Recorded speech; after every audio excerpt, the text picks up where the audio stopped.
Hemos llegado ya al último capítulo, el 20º capítulo de esta historia de la Iglesia Católica. Desde aquel anuncio que el arcángel Gabriel hizo a la Virgen María, el anuncio de que había sido la elegida como Madre del Señor, el Señor de la historia, hemos llegado a los últimos tiempos, a narrar aquello que ha sucedido en este último siglo de historia. Hemos dispuesto de poco tiempo y sobre algunos temas hemos tenido que resumir. Nuestro objetivo era hacer crecer la conciencia de pertenencia a la historia de la Iglesia Católica, en la cual cada uno está llamado a vivir en esta historia, a ser protagonista de la misma, a participar de la historia de la salvación que se inserta y está dentro de la historia de la Iglesia. Si Dios es Padre de todos los hombres, la Iglesia es la Madre, es nuestra Madre. Conocerla, profundizar, saber cuál es nuestro recorrido, creo que nos convierte en cristianos y católicos adultos, capaces de caminar con la cabeza bien alta, que saben decir de verdad a los demás dónde han nacido y cuál es el seno dentro del cual son generados continuamente. En estos 20 capítulos nos hemos encontrado con muchos personajes, hombres y mujeres.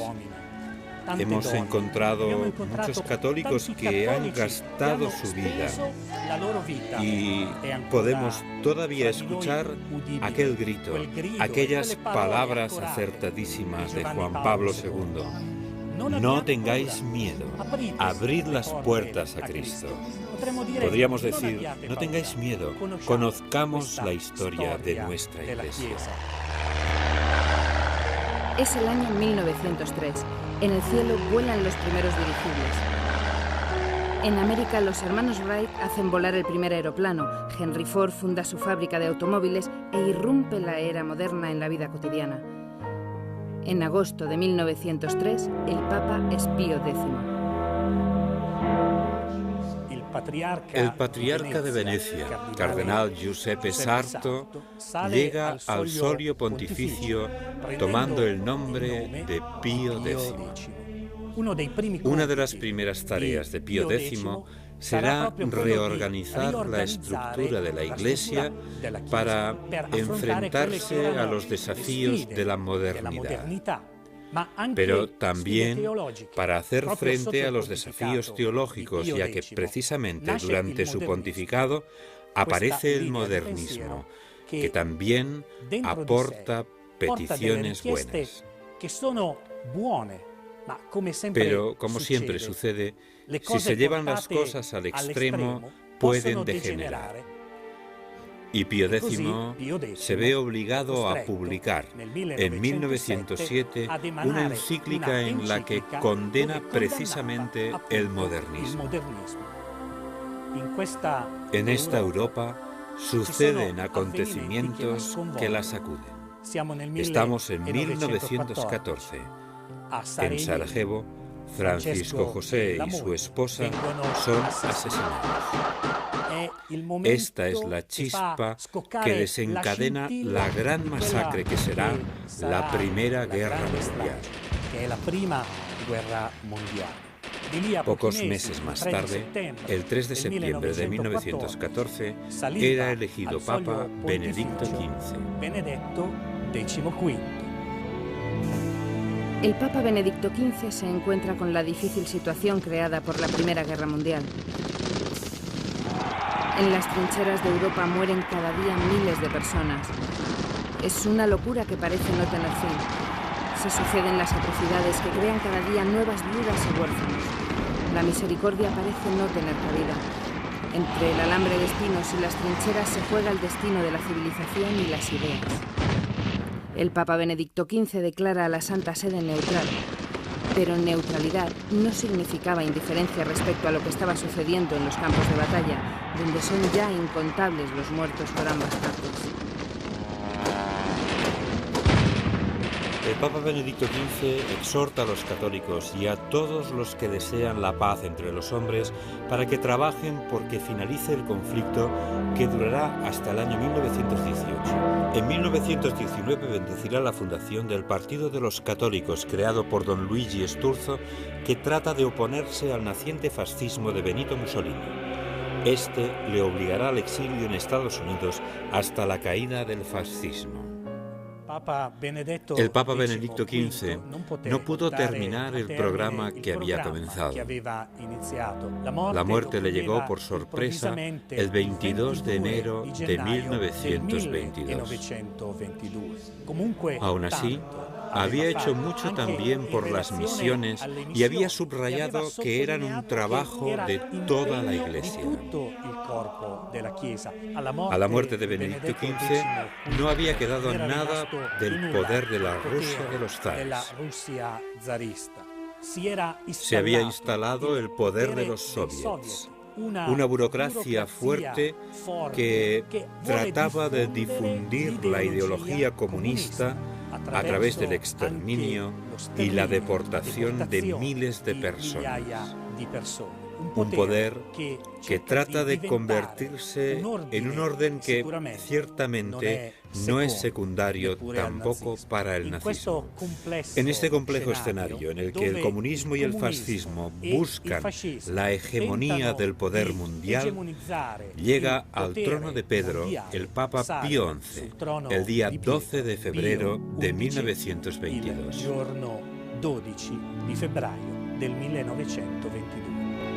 Solo 3 años antes, en Fátima, se había construido una pequeña capilla en el lugar donde más tarde se erigirá una gran basílica, meta de innumerables peregrinajes en memoria de las apariciones de María a 3 pequeños pastorcillos, Lucía, Francisco y Jacinta, a los que la Virgen les revelará incluso el drama de la Rusia de los soviets y sus horrores, que intentará difundir por el mundo.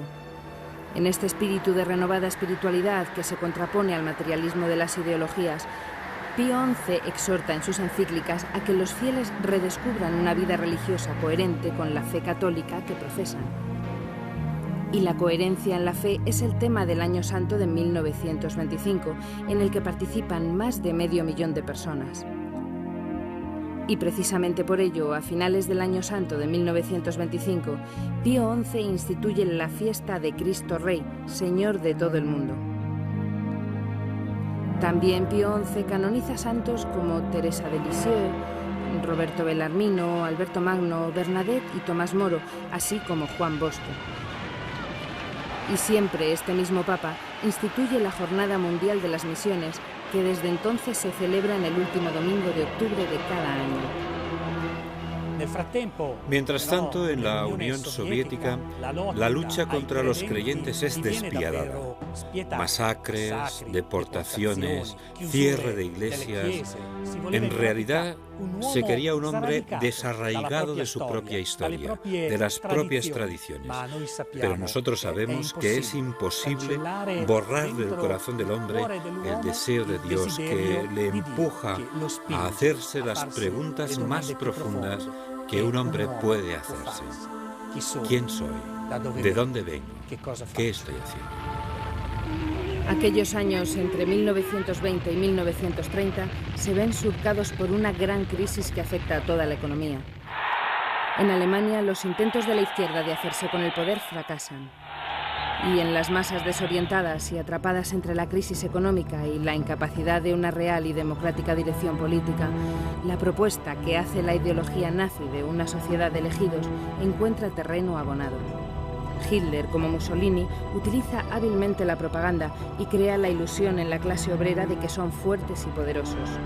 Manejando al pueblo, estas dos ideologías logran una obediencia ciega que fue utilizada en beneficio de los mismos grandes grupos industriales y financieros que habían favorecido su ascenso. Y en aquellos años oscuros para la humanidad conservaron y acrecentaron su fuerza, indiferentes, si no cómplices, del exterminio de millones de hebreos. Los nazis trituran muertos en los campos de exterminio. Los comunistas aniquilan poblaciones y asesinan a cientos de miles de disidentes en los gulags del norte de Rusia. La guerra, la Segunda Guerra Mundial, aún no había comenzado, pero todo hace presagiar la tragedia a la que se verá arrastrado todo el planeta. En Italia, Pío XI, a través de la Acción Católica, trata de dar una respuesta a la inquietud que surge en el mundo católico. En Francia, muchos intelectuales, entre ellos Jacques Maritain y su esposa Raisa, dedican sus energías a ello. La pregunta podemos formularla así: ¿pueden los católicos dar una respuesta adecuada a la crisis que está atravesando el mundo?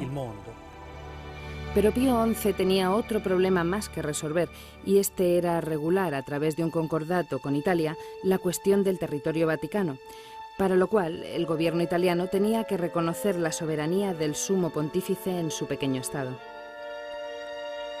El 11 de febrero de 1929, Mussolini y el cardenal Gasparri firman los Pactos Lateranenses. El Estado de la Ciudad del Vaticano tiene desde este momento pleno reconocimiento jurídico. 2 años antes de que terminase el pontificado de Pío XI, se leyó en todas las iglesias alemanas una encíclica del Papa que condenaba al régimen nazi. Era el 21 de marzo de 1937. En la encíclica se decía que ni raza ni pueblo pueden violar los derechos individuales de las personas. Fue una encíclica en la que se involucró de manera especial el entonces secretario de Estado, Eugenio Pacelli, que había sido nuncio en Alemania y que pronto será el Papa Pío XII, dirigiendo la Iglesia Católica durante toda la Segunda Guerra Mundial.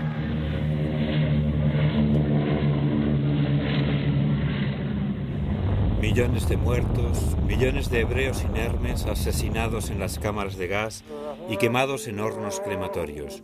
La bomba atómica casi fue el epílogo inevitable para reencontrar la paz en un planeta enloquecido, donde todos los horrores se justificaban en nombre de la locura ideológica nazi.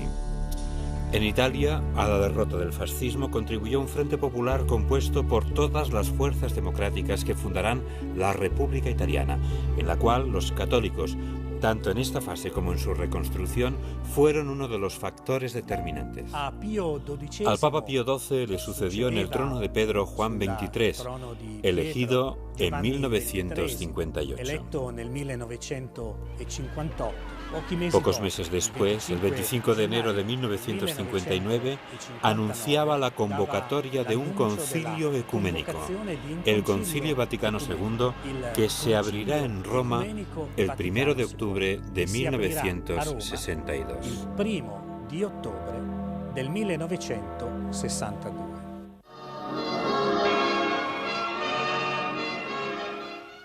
El 1 de octubre del año del Señor de 1962 se abre el Concilio Ecuménico Vaticano II. El Concilio Ecuménico es un órgano extraordinario de magisterio y gobierno que reúne solemnemente a todo el cuerpo episcopal de la Iglesia Católica bajo la presidencia y autoridad suprema del Pontífice de Roma.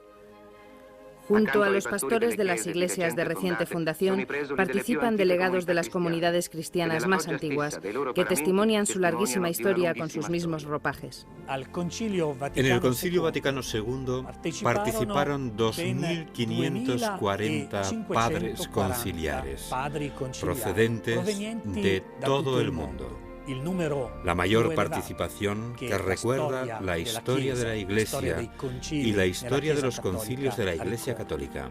No era un concilio que tuviera que definir o condenar errores, sino un concilio que tenía que abrirse al mundo para posibilitar el diálogo con él, para que los hombres y las mujeres pudieran recibir de nuevo aquel anuncio que el Señor había dejado a su Iglesia.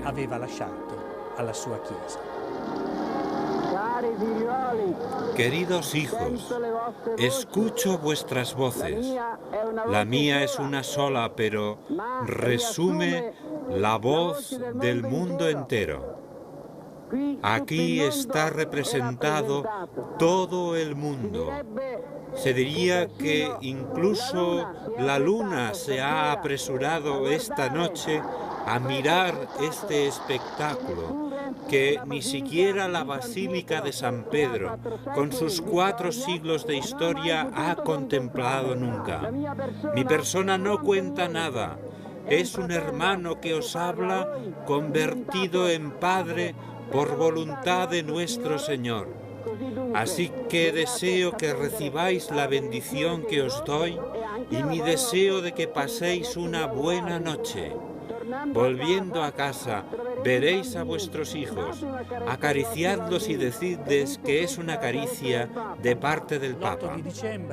El 8 de diciembre de 1962, Juan XXIII cerraba la primera parte del concilio, pero no lo reabrió.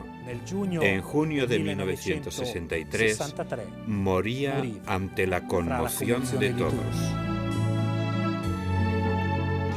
El 21 de junio de 1963 es elegido Papa Giovanni Battista Montini, tomando el nombre de Pablo VI. Y reabrirá el Concilio Vaticano II el 29 de septiembre de 1963, introduciendo importantes reformas procedimentales como la admisión de laicos como oyentes y el nombramiento de 4 moderadores.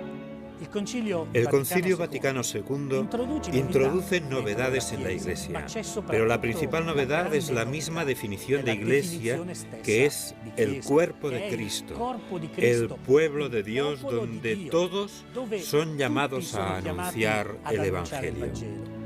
Todos están llamados a la santidad. Todos son llamados a acoger las enseñanzas que provienen del mismo Cristo. Pablo VI es el primer papa que realiza grandes viajes. La Iglesia es ya universal, tanto física como espiritualmente. Está presente por todo el planeta. Pablo VI, vicario de Cristo, se confirma sucesor de Pedro, apóstol entre las gentes, viajando desde la India hasta la sede de la ONU en Nueva York, donde pide la paz y la cooperación entre los pueblos. El Papa del Concilio Vaticano II muere el 6 de agosto de 1978. A Pablo VI le sucede Juan Pablo I, un pontificado brevísimo, ya que el Papa muere apenas un mes más tarde y al que aún hoy recordamos por su dulzura. El 16 de octubre de 1978 llega de Cracovia, Polonia, Karol Wojtyła. Es elegido Papa tomando el nombre de Juan Pablo II. El Papa venido de la Polonia aún dominada por el régimen comunista muestra inmediatamente su profundidad espiritual. Su memorable discurso de apertura enciende y une a todos los católicos. Juan Pablo II viaja por todos los rincones de la tierra, y a su encuentro acuden millones de personas que encuentran en él palabra de esperanza y de fe. Habla de los problemas, de la paz, del genocidio de los pueblos, de las problemáticas que conllevan la genética o la contaminación. Los pueblos le escuchan. Solo a través de la humanidad de Jesucristo, el Hijo de Dios, se descubre quién eres. Es un humanismo nuevo, la reproposición de aquel humanismo cristiano que es y será siempre el fundamento de una sociedad, de la unidad entre hombres de todas las lenguas y razas, porque el fundamento de este humanismo es la persona de Jesucristo. Abrid de par en par las puertas a Cristo, a su potestad salvadora. No tengáis miedo. Juan Pablo II nos ha enseñado, y Benedicto XVI sigue enseñándonos, que si el hombre abandona el cristianismo, no ve en el prójimo al Hijo de Dios, al amado del Padre, sino que solo ve a un competidor, a alguien que debe ser eliminado, no a alguien que debe ser amado. Porque unidos es como se forma la única familia de los hijos de Dios. Hoy el Santo Padre Benedicto XVI nos señala el camino para ser hombres nuevos, hombres de paz, que muestren día a día su dimensión cristiana, porque la Iglesia, su historia, podrá ser una historia de crecimiento, de desarrollo, de auténtico progreso, si encuentra cristianos con la valentía para santificarse en la oración, en la entrega de sí mismos. Como el ejemplo que nos ha dado en los últimos tiempos Juan Pablo II, con su fuerza anunciadora, con su fuerza de hombre de fe, con su fuerza de hombre de oración. Así podremos influir en la historia a través de la santidad personal otorgada a cada uno de nosotros por Cristo Salvador, Rey eterno.